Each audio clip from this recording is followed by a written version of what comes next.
are walking through Soho to a family party to celebrate our niece's baptism, which is taking place tomorrow.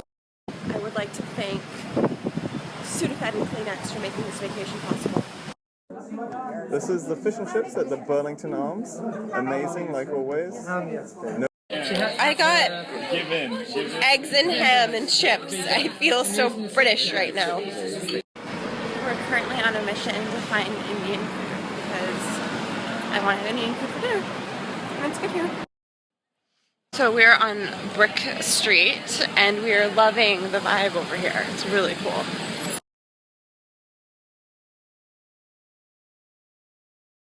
We have 2 plain and 2 fruit scoops. And then for the sandwiches, there are ham and horseradish cream, coronation chicken on olive bread, and down here we have strawberry jam, clotted cream, and homemade lemon curd.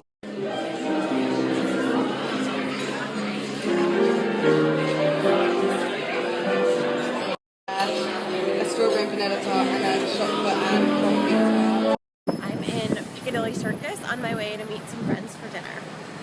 I have dinner at this sweet little restaurant called Palomar, which is just around the corner from the craziness that is Piccadilly Circus.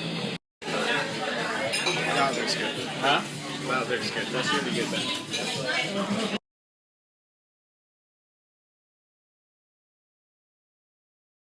Alright, a post-dinner, post-dessert stop for gelato.